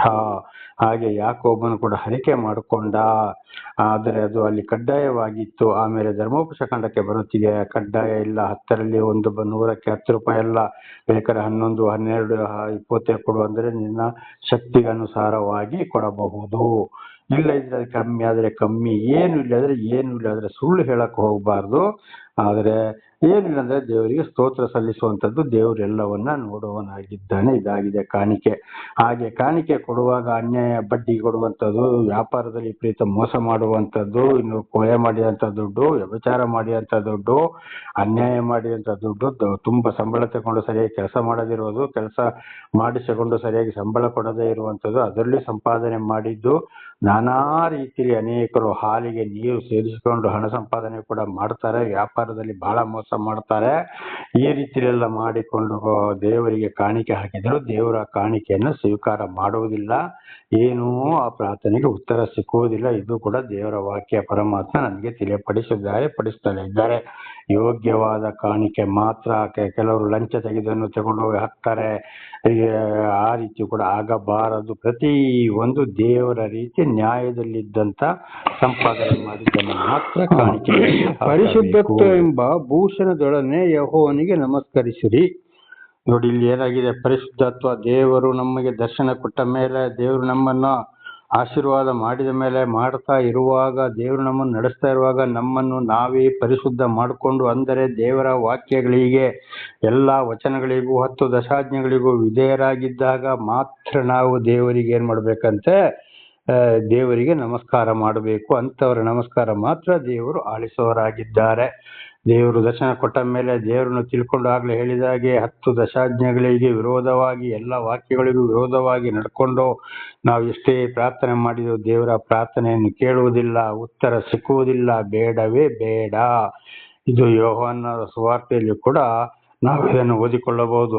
ಆತನ ಸತ್ಯವನ್ನು ಅರಿತುಕೊಂಡು, ಯೋಹಾನ 4:24, ಆತನ ಸತ್ಯವನ್ನ ಅರಿತುಕೊಂಡು ಯಾರು ಆರಾಧಿಸ್ತಾರೋ ಅಂಥವರ ಪ್ರಾರ್ಥನೆಯನ್ನು ಮಾತ್ರ ದೇವರು ಕೇಳ್ತಾರೆ. ಅಂತಂದ್ರೆ ಹಿಂದಿನ ಜೀವಿತದಿಂದ ದೇವರು ನಮ್ಮನ್ನು ಅನೇಕ ಕಷ್ಟ, ಸಂಕಟ, ದುಃಖ, ದುಗುಡಗಳಿಂದ, ಪಾಪಗಳಿಂದ ಬಿಡುಗಡೆ ಮಾಡಿದ ಮೇಲೆ, ಅದಕ್ಕಾಗಿ ನಾವು ಪಶ್ಚಾತ್ತಾಪ ಪಟ್ಟುಕೊಂಡು ನಮ್ಮನ್ನು ನಾವು ಶುದ್ಧಪಡಿಸಿಕೊಂಡು ಹೋಗಿ ದೇವರಿಗೆ ನಾವು ನಮಸ್ಕರಿಸಬೇಕು. ಆ ನಮಸ್ಕಾರವನ್ನ ಮಾತ್ರ ದೇವರು ನೋಡ್ತಾರೆ. ಯೆಶಾಯ 1ನೇ ಅಧ್ಯಾಯದಲ್ಲಿ 1ರಿಂದ 17ರವರೆಗೆ ನಾವಲ್ಲಿ ಓದುವಾಗ ಸ್ಪಷ್ಟವಾಗಿ ಗೊತ್ತಾಗ್ತದೆ. ನಿಮ್ಮ ಹಬ್ಬ, ಹುಣ್ಣಿಮೆ, ಉತ್ಸವ, ಕೂಟ, ಸಬ್ಬತ್ತು, ಕೂಟ, ಪ್ರಕಟನ ನಿಮ್ಮ ಕೈ ರಕ್ತಸಿಕ್ತವಾಗಿದೆ. ಹೀಗಿರುವಾಗ ನಿಮ್ಮ ಸಂತೋಷ ಕೂಟವನ್ನ ಮಾಡಿದ್ರೆ ಅಥವಾ ಏನೇ ಮಾಡಿದ್ರು ನಿಮ್ಮ ಕೈ ಎತ್ತಿ ಪ್ರಾರ್ಥಿಸಿದ ನಿಮ್ಮ ಕೈಯನ್ನು ನೋಡುವುದಿಲ್ಲ, ಪ್ರಾರ್ಥನೆಯನ್ನು ನಾನು ಕಿವಿ ಕೊಟ್ಟು ಕೇಳೋದಿಲ್ಲ. ಇದೆಲ್ಲ ನನಗೆ ಸಹಿಸಲಾರದ ಬೇಸರ. ದೇವರ ನಾಮಕ್ಕೆ ಸ್ತೋತ್ರವಾಗಲಿ. ಹೋಶೇಯ 6ನೇ ಅಧ್ಯಾಯ 6ನೇ ವಚನದಲ್ಲಿ, ಮತ್ತಾಯ 9:13ರಲ್ಲಿ ಓದ್ತೇವೆ, ನನಗೆ ನನ್ನ ಯಜ್ಞ ಬೇಡ, ಕರುಣೆ ಬೇಕು ಎಂಬುದಾಗಿ. ದೇವರು ಕೂಡ ಆಸ್ತಿ ಪಾಸ್ತಿ ಮಾಡಕ್ಕಾಗಿ ಭೂಲೋಕಕ್ಕೆ ಬಂದ್ರ? ಇಲ್ಲ. ಏನ್ ಮಾಡಿದ್ರು? ದೇವರು ಹೇಳಿದ, ತಂದೆಯಾದ ದೇವರು ಹೇಳಿದ ಕೆಲಸವನ್ನು ನೆರವೇರಿಸಲು ಬಂದ್ರು. ಈ ಲೋಕದ ಆಸೆಗಾಗಿ ಅವರು ಆಸೆ ಪಡ್ಲಿಲ್ಲ. ಹಾಗೆ ಇವತ್ತು ದೇವರು ನಮ್ಮನ್ನು ನಡೆಸುವುದಾದರೆ, ದೇವರು ನಮಗೆ ದರ್ಶನ ಕೊಟ್ಟಿರುವುದಾದರೆ, ನಮ್ಮ ಜೀವಿತದಲ್ಲಿ ಅದ್ಭುತ ಕಾರ್ಯಗಳನ್ನ ಮಾಡಿರುವುದಾದರೆ ಖಂಡಿತವಾಗಿ ನಾವು ಈ ಲೋಕದ ಆಸೆಗೆ ಆಸೆ ಪಡುವುದಿಲ್ಲ. ಒಂದು ವೇಳೆ ಪಟ್ರೆ ಅದು ನೆರವೇರುವುದಿಲ್ಲ. ಬಹಳ ಕಷ್ಟ, ಸಂಕಟ, ದುಃಖಗಳನ್ನು, ಬಹಳ ನಷ್ಟಗಳನ್ನು ಅನುಭವಿಸಬೇಕಾಗ್ತದೆ. ಅದಕ್ಕೆ ಮತ್ತಾಯ 6ನೇ ಅಧ್ಯಾಯ 33ನೇ ವಾಕ್ಯ ಇಂಬು ಕೊಡ್ತದೆ, ನೀನು ಮೊದಲು ದೇವರ ರಾಜ್ಯಕ್ಕಾಗಿ, ನೀತಿಗಾಗಿ ತವಕಪಡು, ಆಗ ಅದರೊಂದಿಗೆ ಎಲ್ಲವೂ ನಿನಗೆ ಬೇಕಾಗಿದ್ದೆಲ್ಲವೂ ಬರ್ತದೆ ಅಂತ ಹೇಳಿದೆ. ನಮಗೆ ಸ್ತೋತ್ರ. ದೇವರು ನಮಗೆ ದರ್ಶನ ಕೊಟ್ಟ ಮೇಲೆ, ನಮ್ಮ ಜೀವಿತದಲ್ಲಿ ಅದ್ಭುತ ಕಾರ್ಯಗಳನ್ನ ಮಾಡಿದ ಮೇಲೆ, ನಾವು ದೇವರ ವಾಕ್ಯವನ್ನು ಹಿಡ್ಕೊಂಡು ಪರಲೋಕವನ್ನು, ದೇವರನ್ನ ನಾವು ಹುಡುಕಬೇಕಾಗಿದೆ. ಆಗ ನಮಗೆ ಬೇಕಾಗಿದ್ದನ್ನ ದೇವರು ಯಾವ ಸಮಯಕ್ಕೆ ಏನು ಬೇಕೆಂಬುದನ್ನ ದೇವರು ಕೊಟ್ಟೇ ಕೊಡುತ್ತಾರೆ. ಅಂಥವರ ಮಕ್ಕಳನ್ನು ಕೂಡ ದೇವರು ಆಶೀರ್ವದಿಸ್ತಾರೆ. ಇಲ್ಲದ್ರೆ ಎಷ್ಟೇ ಓದಿದ್ರು, ಏನೇ ಮಾಡಿದ್ರು ಆಶೀರ್ವಾದ ಕೂಡ ಪಡ್ಕೊಳ್ಳಕ್ಕೆ ಸಾಧ್ಯವೇ ಇಲ್ಲ. ಅಂಥವರ ಒಂದು ಪ್ರಾರ್ಥನೆ ಮಾತ್ರ ದೇವರು ಕೇಳುವನಾಗಿದ್ದಾನೆ. 30ನೇ ವಚನ, ಎಲ್ಲ ಭೂ ನಿವಾಸಿಗಳೇ ಆತನ ಮುಂದೆ ನಡುಗಿರಿ, ಭೂಮಿ ಸ್ಥಿರವಾಗಿರುವುದು, ಕದಲುವುದಿಲ್ಲ. ನೋಡಿ, ಸೂರ್ಯ, ಚಂದ್ರ, ನಕ್ಷತ್ರಗಳು ಪ್ರತಿ ಒಂದು ನ್ಯಾಯ ತೀರ್ಪಿನ ದಿವಸ ಬರುವಾಗ, ಯುಗದ ಅಂತ್ಯದಲ್ಲಿ ಖಂಡಿತವಾಗಿ ಎಲ್ಲವೂ ನಾಶವಾಗ್ತಿ ಹೋಗ್ತದೆ, ಕಳಚಿ ಬೀಳ್ತದೆ ಎಂಬುದಾಗಿ ನಾವು ಹಳೆ ಒಡಂಬಡಿಕೆ ಹೊಸ ಒಡಂಬಡಿಕೆಯಲ್ಲಿ ಕೂಡ ಇದನ್ನ ಓದಿಕೊಂಡಿದ್ದೇವೆ. ಅದಕ್ಕೋಸ್ಕರ ಅಲ್ಲಿ ಏನಾಗ್ತದೆ ಮತ್ತೆ ಲಾಸ್ಟಿಗೆ ಉಳಿಯೋದು ಭೂಮಿ ಮತ್ತು ದೇವರ ಮಾತು ಮಾತ್ರ. ಆಕಾಶ, ಸೂರ್ಯ, ಚಂದ್ರ, ನಕ್ಷತ್ರ ಇವೆಲ್ಲ ದೇವರು ಭೂಮಿಗಾಗಿ, ಪಶು ಪ್ರಾಣಿ ಮನುಷ್ಯಗಳಿಗಾಗಿ ಸೃಷ್ಟಿ ಮಾಡಿದಂತ ಒಂದು ವಸ್ತು ಆಗಿದೆ. ಅದನ್ನು ಕೂಡ ನಾಶ ಮಾಡೋರಾಗಿದ್ದಾರೆ. ಉಳಿಯುವುದು ಕಡೆಗೆ ಭೂಮಿ ಮತ್ತು ದೇವರ ಮಾತು. ಕಡೆಗೆ ಯಾರು ಪರಿಶುದ್ಧರಾಗ್ತಾರೋ ಅಂತವ್ರನ್ನ ಕರ್ಕೊಂಡು ಪರಲೋಕಕ್ಕೆ ಹೋದಾಗ ಅವರು ಮಾತ್ರ ಪರಲೋಕದಲ್ಲಿ ಏನ್ ಮಾಡ್ತಾರೆ, ಅಲ್ಲಿ ದೇವರೊಂದಿಗೆ ಸದಾಕಾಲ ಇರುತ್ತಾರೆ. ಆಗ ಇದೆಲ್ಲ ನಾಶವಾದಾಗ ಏನು, ಸರ್ವವನ್ನು ಸೃಷ್ಟಿ ಮಾಡೋದಕ್ಕಿಂತ ಮೊದಲು ಭೂಮಿ, ಆಕಾಶ, ಸೂರ್ಯ, ಚಂದ್ರ ಯಾವುದೂ ಇರಲಿಲ್ಲ, ಬರೀ ನೀರು ಇತ್ತು ಪಾತಾಳದಿಂದ ಪರಲೋಕದವರೆಗೆ. ಮುಂದೆ ಕೂಡ ಆಗುವುದು ಹೀಗೆ ಸರ್ವನಾಶ. ಅದುವೇ ನ್ಯಾಯ ತೀರ್ಪು, ಯುಗದ ಅಂತ್ಯ ಅಂತ ಹೇಳುವಂಥದ್ದು ಅದುವೇ ಆಗಿದೆ. ದೇವರ ನಾಮಕ್ಕೆ ಸ್ತೋತ್ರ. ಹಾಗೆ 31ನೇ ವಚನ, ಗಗನಮಂಡಲವು ಹರ್ಷಿಸಲಿ, ಭೂಲೋಕವು ಸಂತೋಷಿಸಲಿ. ಗಗನಮಂಡಲವು ಹರ್ಷಿಸಲಿ, ಭೂಲೋಕವು ಸಂತೋಷಿಸಲಿ. ಈಗ ನೋಡಿ, ಆಕಾಶವನ್ನು ಸೃಷ್ಟಿ ಮಾಡಿ ಅದರ ಕೆಳಗೆ ಸೂರ್ಯನನ್ನು ಇಟ್ಟಿದ್ದಾರೆ. ಬೆಳಿಗ್ಗೆ ಮೂಡಿ ಬರ್ತಾನೆ, ಕೆಳಗೆ ಸಾಯಂಕಾಲ ಆಗೊತ್ತಿಗೆ ಅಲ್ಲಿ ಏನಾಗ್ತದೆ, ವಾಪಸ್ ಅದು ಬೇರೆ ಕಡೆಗೆ ಹೋಗ್ತದೆ. ನಮ್ಮ ಭಾರತ ದೇಶ ಕತ್ತಲಾಗ್ತದೆ. ದೇವರು ಆ ಸೂರ್ಯನಿಗೆ ಕೊಟ್ಟಂತ ಒಂದು ಕೆಲಸ, ಅದು ಚಾಚು ತಪ್ಪದೆ ಸೂರ್ಯ ಮಾಡ್ತಾ ಇದ್ದಾನೆ. ಅದೇ ರೀತಿ ಚಂದ್ರಗಳು, ಅದೇ ರೀತಿ ನಕ್ಷತ್ರಗಳು ಎಲ್ಲವೂ ದೇವರು ಹೇಳಿದಾಗೆ ಮಾಡುವಂತ ಕೆಲಸಗಳು, ದೇವರ ಸೃಷ್ಟಿಗಳು. ಹಾಗೆ ಗಗನಮಂಡಲವು ಕೂಡ ಏನಾಗ್ತದೆ, ದೇವರನ್ನ ಸ್ತುತಿಸ್ತದೆ, ಕೊಂಡಾಡ್ತದೆ. ಏನು ಬೇಡ, ಉದಾಹರಣೆಗೆ ಒಂದು ಬಿಂದಿಗೆಯಲ್ಲಿ ನಾವು ನೀರನ್ನ ಕೂಡಿಸಿಡೋಣ, ಅದನ್ನು ಮುಚ್ಚಿಡೋಣ. ಬೆಳಿಗ್ಗೆ ಎದ್ದ ಹಾಗೆ ಮುಚ್ಚಳವನ್ನ ತೆಗೆದು, ಅಥವಾ ಮುಚ್ಚಬಹುದು, ಮುಚ್ಚದೇ ಇರಬಹುದು. ಆ ನೀರಿಗೆ ಕಿವಿ ಕೊಟ್ಟಾಗ ಚರೀ ಅಂತೇಳಿ ಅದೊಂದು ಸೌಂಡ್ ಬರ್ತದೆ ನೋಡಿ. ಆ ನೀರು ಕೂಡ ದೇವರನ್ನ ಸ್ತುತಿಸ್ತದೆ. ಬೇಡ, ಹಕ್ಕಿಗಳನ್ನ ನೋಡ್ಕೊಳ್ಳೋಣ. ಬೆಳಿಗ್ಗೆ ಏನಿದ್ರು 4 ಗಂಟೆ ಆಗೊತ್ತಿಗೆ ಪ್ರಾರಂಭ ಮಾಡ್ತವೆ, ಚಿಲಿಪಿಲಿ ಚಿಲಿಪಿಲಿ ಚಿಲಿಪಿಲಿ ನೋಡಿ ದೇವರನ್ನ ಸ್ತುತಿಸ್ತವೆ. ಅದೇ ಕೋಳಿ ನೋಡಿ, ಪ್ರಥಮ ಕೋಳಿ 1 ಗಂಟೆ ರಾತ್ರಿ, ಬೆಳಗಿನ ಜಾವ 1 ಗಂಟೆ 45 ನಿಮಿಷಕ್ಕೆ ರಾತ್ರಿ, ಅಂದ್ರೆ ರಾತ್ರಿ 12 ಗಂಟೆ ಆದ ಮೇಲೆ 1:45ಕ್ಕೆ ಪ್ರಥಮ ಕೋಳಿ ಪ್ರಾರಂಭ. ಆಮೇಲೆ ಇಷ್ಟು ಕೋಳಿಗಳು ಆಗಾಗ ಕೂಗುತ್ತಲೇ ಇರ್ತವೆ, ದೇವರನ್ನ ಕೊಂಡಾಡುವುದಾಗಿದೆ. ದೇವರ ನಾಮಕ್ಕೆ ಸ್ತೋತ್ರವಾಗಲಿ, ಹಲ್ಲೆಲೂಯಾ. ಹಾಗೆ ಇದು ಕೂಡ ನೋಡಿ, ಇಂಥ ಗಗನ, ಸೂರ್ಯ, ಚಂದ್ರ, ನಕ್ಷತ್ರಗಳು, ಪ್ರಾಣಿ ಪಕ್ಷಿಗಳು, ನೀರುಗಳು ಕೂಡ ಏನ್ ಮಾಡ್ತವೆ, ದೇವರನ್ನ ಕೊಂಡಾಡ್ತವೆ. ದೇವರ ನಾಮಕ್ಕೆ ಸ್ತೋತ್ರವಾಗಲಿ. ಹಾಗೆ ಉದಾಹರಣೆಗೆ ನಾವು ಇವತ್ತೊಂದು ಮರವನ್ನ ನೆಡೋಣ, ಅದು ಏನಾದರೂ ಒಂದು ಬೀಜ ಹಾಕೋಣ, ಬೀಜ ಹುಟ್ಟಿ ಬಂದು ಅದರ ಮೊಳಕೆ ಬಂದಾಗ ಅದರ ತುದಿ ಚಿಗುರಿ ಏನು ವಾಪಸ್ ಕೆಳಗೆ ಮಣ್ಣಿನ ಕಡೆಗೆ ಬರ್ತದ? ಇಲ್ಲ. ಎಲ್ಲೇ ಹಾಕಿದ್ರು, ಏನೇ ಹಾಕಿದ್ರು, ಅದು ಯಾವ ಸಂದಿಲಿ ಆದ್ರೂ ನೇರವಾಗಿ ಆಕಾಶದ ಕಡೆಗೆ ಪರಲೋಕವನ್ನ ನೋಡ್ಕೊಂಡು ಮೇಲೆ ಬೆಳೀತಾ ಹೋಗ್ತದೆ ನೋಡಿ. ಆ ಒಂದು ಮರದ ಹುಟ್ಟು ಕೂಡ, ಒಂದು ಬೀಜ ಹುಟ್ಟುವಾಗಲ ಮೊಳಕೆ ಕೂಡ ಏನ್ ಮಾಡ್ತದೆ, ದೇವರ ಕಡೆಗೆ ಹೋಗ್ತಾ ಇರ್ತದೆ. ದೇವರ ನಮ್ಗೆ ಸ್ತೋತ್ರ. ಒಂದು ಗಿಡದ ಯಾವ್ದಾದ್ರು ಒಂದು ಬಳ್ಳಿಯನ್ನು ಒಂದು ಮರಕ್ಕೆ ನೆಡೋಣ, ಅದನ್ನ ಯಾವ ಕಡೆ ಆದ್ರೂ ಹಗ್ಗ ಕಟ್ಟಿ ಎಳೆದು ಕಟ್ಟೋಣ, ಆ ಕಡೆ ಹೋಗು ಈ ಕಡೆ ಹೋಗು ಅಂತ. ಅದು ಎಲ್ಲೇ ಹೋದ್ರು ಅದು ಡೊಂಕಾಗಿ, ಅಂದ್ರೆ ಬೆಂಡಾಗಿ ವಾಪಸ್ ಪರಲೋಕದ ಆಕಾಶದ ಕಡೆಗೆ ನೋಡಿಕೊಂಡು ಹೋಗ್ತದೆ. ಇದುವೇ ನೋಡಿ, ಅದು ಕೂಡ ದೇವರನ್ನ ಕೊಂಡಾಡುವಂಥದ್ದು, ದೇವರನ್ನೇ ದೃಷ್ಟಿಸಿ ನೋಡುವುದಾಗಿದೆ. ಹಾಗೆ ಇವತ್ತು ಮನುಷ್ಯರಾದ ನಾವು ಗೊತ್ತಿಲ್ಲದಂತ ಸಮಯದಲ್ಲಿ, ಗೊತ್ತಿಲ್ಲ ಹಿರಿಯರು ಮಾಡಿದಂತ ಕೆಟ್ಟ ನೀತಿ ನಡತೆ ನಮ್ಮ ನಡೆಸಿ ಅನೇಕ ಪಾಪಗಳಿಗೆ ಸಿಕ್ಕ ಹಾಕೊಂಡು, ಶಿಕ್ಷೆಗಳಿಗೆ ಹಾಕೊಂಡು, ಕಣ್ಣೀರು ಸುರಿಸಿಕೊಂಡು ಜೀವಿಸ್ತಾ ಇರುವಾಗ ಸರ್ವ ಸೃಷ್ಟಿಕರ್ತನಾದ ದೇವರು ಇತರರ ಮೂಲಕ ನಮ್ಮನ್ನು ಹುಡುಕಿಕೊಂಡು ಬಂದು ನಮಗೆ ದರ್ಶನ ಕೊಟ್ಟಾಗಿ ನಮ್ಮ ನಡೆಸಿದ ಮೇಲೆ ತಿಳಿದ್ರು ಮತ್ತೆ ಪುನಃ ನಾವು ದೇವರನ್ನ ಕೆಲವರು ಸ್ತುತಿಸಲಿಕ್ಕೆ ಹೋಗ್ತಾರೋ, ವಿಗ್ರಹದನೆ, ಮಾಟ, ಮಾಯ, ಮಂತ್ರ ಮಾಡ್ಕೊಂಡು ಮತ್ತೆ ಅದಕ್ಕೆ ಹೋಗ್ತಾ ಇರ್ತಾರೆ. ಹಾಗೆ ದೇವರಿಂದ ಆದುಕೊಂಡವರಂತ ನಾವು, ದೇವರಿಂದ ದರ್ಶನ ಪಡೆದ, ದೇವರಿಂದ ಅದ್ಭುತ ಕಾರ್ಯಗಳನ್ನು ಪಡೆದಂತ ನಾವು ಈ ರೀತಿ ಆಗಬಾರದು. ಇವತ್ತು ಪ್ರಾಣಿ ಪಕ್ಷಿಗಳು, ಬಳ್ಳಿಗಳು, ಸೂರ್ಯ, ಚಂದ್ರ, ನಕ್ಷತ್ರ, ನೀರು ಯಾವ ರೀತಿ ದೇವರನ್ನ ಸ್ತುತಿಸುತ್ತದೋ ಹಾಗೆ ನಾವು ಕೂಡ ದೇವರಲ್ಲಿ ಹರ್ಷಿಸಬೇಕು, ದೇವರನ್ನು ಕೊಂಡಾಡಬೇಕು. ಇತರರ ಹಾಗೆ ನಾವು ಆಗಬಾರದು. ದೇವರ ನಮಗೆ ಸ್ತೋತ್ರ. ಭೂಲೋಕವು ಸಂತೋಷಿಸಲಿ. ಇಡೀ ಭೂಲೋಕವು ಕೂಡ ದೇವರನ್ನ ಏನ್ ಮಾಡ್ತದೆ, ಸ್ತುತಿಸ್ತದೆ, ಸಂತೋಷಗೊಳಿಸ್ತದೆ. ಆಗ ಭೂಲೋಕದಲ್ಲಿ ಇದ್ದಂತ ನಾವು ಕೂಡ ಏನ್ ಮಾಡಬೇಕು, ದೇವರನ್ನ ಕೊಂಡಾಡಬೇಕು. ದೇವರ ನಾಮಕ್ಕೆ ಸ್ತೋತ್ರವಾಗಲಿ. ಹಲ್ಲೆಲೂಯಾ.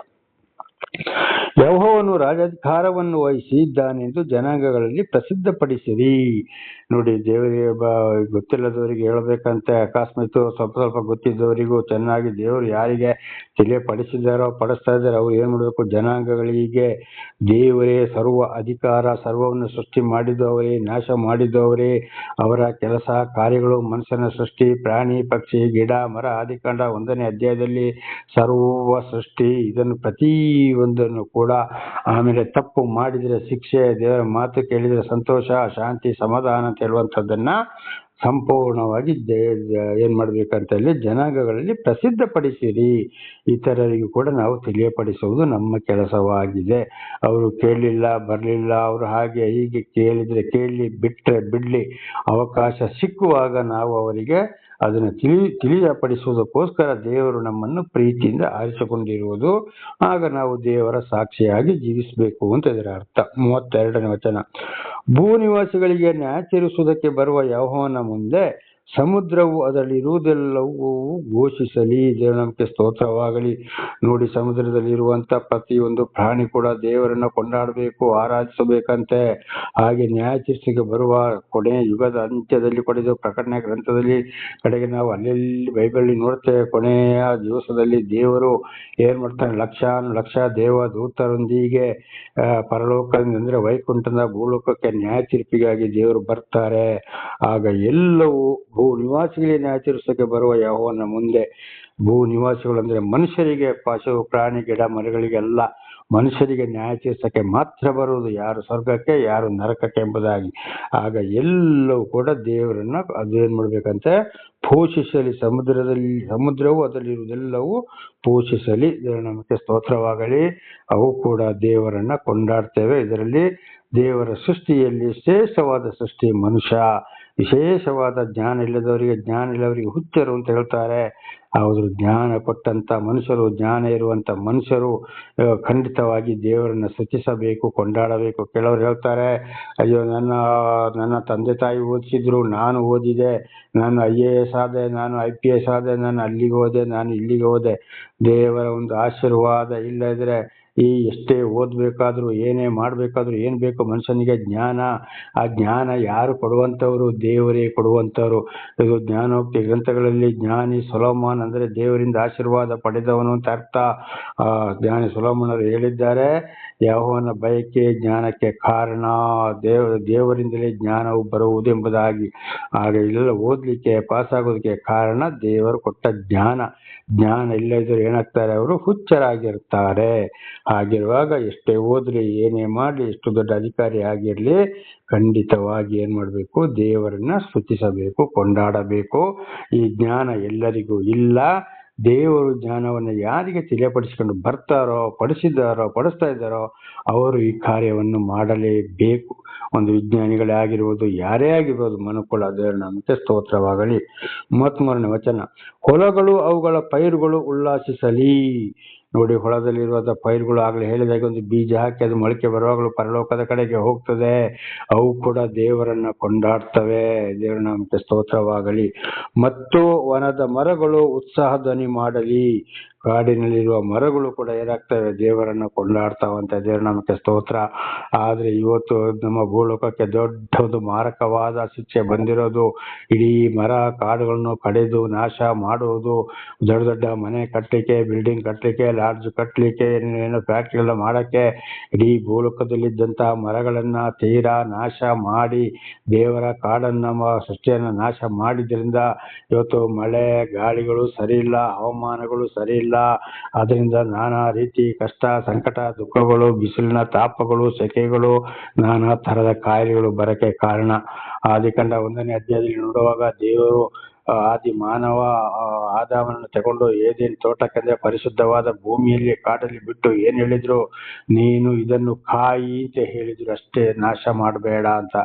ಆದ್ರೆ ಇವತ್ತು ಉದಾಹರಣೆಗೆ ಒಂದು 10 ತೆಂಗಿನ ಮರ ಇದ್ರೆ ಒಂದು ಕುಟುಂಬ ಸಂಸಾರವನ್ನೇ ಸಾಕ್ತದೆ.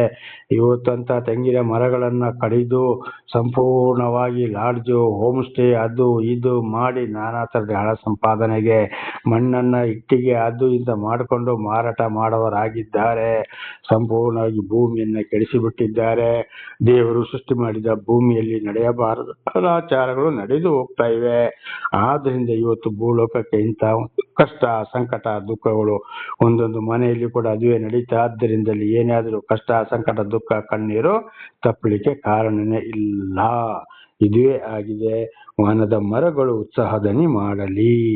ಹಾಗೆ ಇವತ್ತು ವಿಪರೀತ ಕಾಡನ್ನ ಇವತ್ತು ಹಾಗೆ ನೋಡಕ್ ಹೋದ್ರೆ ಇವತ್ತು ಒಂದು ದೊಡ್ಡ ಮರಗಳು, ಬಹಳ ಮರಗಳು ಇದ್ರಲ್ಲಿ ಏನು ಬೆಳೆ ಬರುವುದಿಲ್ಲ. ಆದ್ರೆ ಅದು ಎಷ್ಟು ಕಡಿಬೇಕು, ಎಷ್ಟು ತೆಗಿಬೇಕು ಅಷ್ಟೇ. ಸಂಪೂರ್ಣ ನಾಶ ಮಾಡುವಂತದ್ದು ಅಲ್ಲ. ಪ್ರಕೃತಿಯನ್ನು ನಾಶ ಮಾಡಿದ್ರಿಂದ ಇವತ್ತು ಭೂಲೋಕಕ್ಕೆ ದೇವರ ಇಂಥ ಒಂದು ಕೋಪ ಬರಲು ಕಾರಣ. 34ನೇ ವಚನ, ಯೆಹೋವನಿಗೆ ಕೃತಜ್ಞತಾಸ್ತುತಿ ಮಾಡಿರಿ, ಆತನು ಒಳ್ಳೆಯವನು, ಆತನ ಕೃಪೆ ಶಾಶ್ವತವಾಗಿರುವುದು. ದೇವರು ನಮಗೆ ಒಳ್ಳೆಯದನ್ನು ಮಾಡ್ತಾ ಬರುವಾಗ, ನಮ್ಮ ನಡೆಸ್ತಾ ಇರುವಾಗ ನಾವು ಏನು ಮಾಡಬೇಕು? ಪ್ರತಿ ದಿವಸ ಸಮಯ ಕೂಡ ದೇವರಿಗೆ ಕೃತಜ್ಞತಾ ಸ್ತೋತ್ರ ಮಾಡಿರಿ. ಅಂದ್ರೆ ಅದನ್ನು ಹೇಳಿಕೊಂಡೇ ಕೂತುಕೊಳ್ಳೋದು ಅಲ್ಲ. ಕೆಲಸ ಮಾಡುವಾಗಲೂ, ಸ್ನಾನ ಮಾಡುವಾಗಲೂ, ಹೋಗುವಾಗಲೂ, ಬರುವಾಗಲೂ ದೇವರೇ ನಿನಗೆ ಸ್ತೋತ್ರ. ನಾನು ಹೋಗಿ ಬರುವಾಗೆ ಮಾಡಿದ್ಯಾ, ಊಟವನ್ನು ಕೊಟ್ಟಿದ್ಯಾ, ಕೆಲಸ ಮಾಡಲು ಆಶೀರ್ವಾದ ಮಾಡಿದ್ಯಾ, ಸಾಯಂಕಾಲ ಮಲಗುವಾಗ ಕೂಡ ದಿವಸ ದೇವರು ಮಾಡಿದ ಎಲ್ಲಾ ಉಪಕಾರಗಳಿಗಾಗಿ ಕೃತಜ್ಞತಾ ಸ್ತೋತ್ರ ಮಾಡಿ ಮಲಗುವಂಥದ್ದು, ಪ್ರಾರ್ಥನೆ ಮಾಡುವಂಥದ್ದು. ಕೆಲಸದಲ್ಲಿರುವಾಗ, ಪ್ರಯಾಣದಲ್ಲಿ, ಧರ್ಮೋಪದೇಶ ಕಾಂಡದಲ್ಲಿ ಕೂಡ ಇದನ್ನು ನಾವು ಓದುತ್ತೇವೆ. ಧರ್ಮೋಪದೇಶ ಕಾಂಡ 6ನೇ ಅಧ್ಯಾಯ ಮತ್ತು 11ರಲ್ಲಿ ಮಲಗುವಾಗಲೂ, ಏಳುವಾಗಲೂ, ಕೂತಿರುವಾಗಲೂ, ಕೆಲಸ ಮಾಡುವಾಗಲೂ, ಪ್ರಯಾಣದಲ್ಲಿರುವಾಗಲೂ ದೇವರ ವಿಷಯವನ್ನ ಮಕ್ಕಳಿಗೆ ತಿಳಿಸಿರಿ, ಎಲ್ಲ ಕೃತಜ್ಞತಾ ಸ್ತೋತ್ರವನ್ನ ಮಾಡಿರಿ ಎಂಬುದಾಗಿ. ಆತನ ಕೃಪೆ ಯಾವಾಗಲೂ ಶಾಶ್ವತ. ದೇವರಲ್ಲಿ ಯಾವುದು ತಪ್ಪಿಲ್ಲ, ದೇವರಲ್ಲಿ ಯಾವುದೇ ಕಳಂಕ ಇಲ್ಲ. ಆತನು ಪರಿಶುದ್ಧ. ಅದಕ್ಕೆ ಯಾಜಕಕಾಂಡ 19ನೇ ಅಧ್ಯಾಯ 2ನೇ ವಚನದಲ್ಲಿ ಮೋಶೆಯ ಮುಖಾಂತರ ಹೇಳಿದರೆ, ಆತನು ಪರಿಶುದ್ಧನಾದಾಗೆ ನೀವು ಪರಿಶುದ್ಧರಾಗಿರಿ ಎಂಬುದಾಗಿ. ದೇವರಿ ಪರಿಶುದ್ಧ ಹೊರತು ಮನುಷ್ಯರು ಪರಿಶುದ್ಧರಲ್ಲ. ಆದರೆ ನಾವು ಪರಿಶುದ್ಧತ್ವ ಕಡೆಗೆ ಹೋಗಬೇಕು ದೇವರು ನಡೆಸುವಾಗ ಅಂತ ಇದರ ಅರ್ಥವಾಗಿದೆ. ಆತನ ಕೃಪೆ ಶಾಶ್ವತವಾಗಿರುವುದು. ದೇವರು ಒಬ್ಬರನ್ನು ನಾಶ ಮಾಡಲಿಕ್ಕೆ ಅಥವಾ ಯಾವುದೇ ರೀತಿಯ ಶಿಕ್ಷೆ ಮಾಡಲಿಕ್ಕೆ ದೇವರಿಗೆ ಮನಸ್ಸಿಲ್ಲ. ಆದರೆ ದೇವರ ಮಾತನ್ನು ಕೇಳದೆ ಹೋದಾಗ ದೇವರು ಶಿಕ್ಷೆ ಕೊಡುವಂಥದ್ದು. ಒಳ್ಳೆ ಒಂದು ತಂದೆ ಆಗಲಿ, ತಾಯಿ ಆಗಲಿ ಮಕ್ಕಳಿಗೆ ಬುದ್ಧಿವಾದವನ್ನು ಹೇಳ್ತಾ ಬರುವಾಗ ಅವರು ಮಾತು ಕೇಳದೆ ಹೋದ್ರೆ ಒಳ್ಳೆ ತಂದೆ ತಾಯಿ ಏನಾಗ್ತಾರೆ? ಮಕ್ಕಳಿಗೆ ಚೆನ್ನಾಗಿ ಹಿಡಿದು ಹೊಡೆದು ಬುದ್ಧಿ ಕಲಿಸ್ತಾರೆ. ಅದೇ ರೀತಿಯಲ್ಲಿ ದೇವರು ಕೂಡ ಇದು ಭೂಲೋಕದ ತಂದೆ ತಾಯಿಯ ಒಂದು ವಿಷಯಗಳಾಗಿವೆ. ಆದ್ರೆ ಸರ್ವ ಸೃಷ್ಟಿ ಮಾಡಿದ ದೇವರು ಇವತ್ತು ಏನ್ ಮಾಡ್ತಾರೆ? ಮನುಷ್ಯನು ಹಾಳಾಗುವುದು ದೇವರಿಗೆ ಇಷ್ಟವಿಲ್ಲ. ಅದಕ್ಕೆ ಇವತ್ತು ಬೈಬಲ್ ಮೂಲಕ, ವೇದಗಳ ಮೂಲಕ, ಮಹಾಭಾರತದ ಮೂಲಕ, ಭಗವದ್ಗೀತೆ ಮೂಲಕ, ಕುರಾನ್ ಮೂಲಕ ನಾನಾ ರೀತಿಯಲ್ಲಿ ದೇವರಿಗೆ ಇವತ್ತು ಯಾರ್ಯಾರಿಗೆ ಯಾವ ರೀತಿಯಲ್ಲಿ ತಿಳಿಯಪಡಿಸಬೇಕು ಆ ರೀತಿಯಲ್ಲಿ ತಿಳಿಯಪಡಿಸ್ತಾ ಇರುವುದಾಗಿದೆ. ದೇವರ ನಾಮಕ್ಕೆ ಸ್ತೋತ್ರವಾಗಲಿ. ಇದು ನಾಳೆಗೂ ಮುಂದುವರಿಯುವುದು. ಪ್ರಾರ್ಥನೆ ಮಾಡಿಕೊಳ್ಳೋಣ. ಸರ್ವ ಸೃಷ್ಟಿಕರ್ತನ ತಂದೆಯ ದೇವರೇ, ಮಗನ ದೇವರೇ, ಪರಿಶುದ್ಧಾತ್ಮನೇ, ನಿಮಗೆ ಸ್ತೋತ್ರ ಸ್ವಾಮಿ. ಇವತ್ತಿನ ಸಂದೇಶವನ್ನು ನನ್ನ ಸಹೋದರ ಸಹೋದರಿ ತಿಳಿಸಲು ಆಶೀರ್ವಾದ ಮಾಡಿದಕ್ಕಾಗಿ ಸ್ತೋತ್ರ. ಅವರು ಕೂಡ ಇದರಲ್ಲಿ ಏನಾದರೂ ತಪ್ಪಿ ಹೋಗಿದ್ದರೆ ಅವರನ್ನು ಕ್ಷಮಿಸಿರಿ. ಪಾಪ ಪರಿಹಾರ, ರಕ್ಷಣೆ ನಿಮ್ಮಿಂದಲೇ ಹೊರತು ಯಾರಿಂದಲೂ ನಿಮ್ಮ ಸಹಾಯ ಇಲ್ಲದೆ ಯಾರು ಏನ್ ಮಾಡಲು ಸಾಧ್ಯವಿಲ್ಲ. ನಾನು ಕೂಡ ಮತ್ತೆ ಹೆಚ್ಚೆಚ್ಚಾಗಿ ತಿಳಿದುಕೊಳ್ಳುವಂತೆ ನೀವು ಮಾಡಿದಕ್ಕಾಗಿ ನಿಮಗೆ ಸ್ತೋತ್ರ. ಯೇಸುವಿನ ನಾಮದಲ್ಲಿ ಪ್ರಾರ್ಥಿಸಿದ್ದೇನೆ ನಮ್ಮ ತಂದೆ, ಆಮೇನ್. ಇದನ್ನು ಕೇಳುತ್ತಿರುವ ನನ್ನ ಸಹೋದರ ಸಹೋದರಿ, ನಿಮಗೂ ನನ್ನ ಹೃದಯಪೂರ್ವಕವಾದಂತಹ ಧನ್ಯವಾದಗಳು. ದೇವರು ನಿಮ್ಮನ್ನು, ನಿಮ್ಮ ಮಕ್ಕಳನ್ನು ಹೇರಳವಾಗಿ ಆಶೀರ್ವದಿಸಲಿ. ಈ ವಾಕ್ಯಕ್ಕೆ ವಿಧೇಯರಾಗಿ ಜೀವಿಸಿ ಮಕ್ಕಳನ್ನು ಅದೇ ಮಾರ್ಗದಲ್ಲಿ ನಡೆಸಿ ಇತರರಿಗೂ ಸಾಕ್ಷಿಗಳಾಗುವಂತೆ ಮಾರ್ಪಡಿಸಲಿ. ದೇವರ ಶಾಂತಿ, ಸಮಾಧಾನ, ಕರುಣೆ, ಪ್ರೀತಿ ಯಾವಾಗಲೂ ನಿಮ್ಮೊಂದಿಗೆ ಇರಲಿ. ಆಮೇನ್.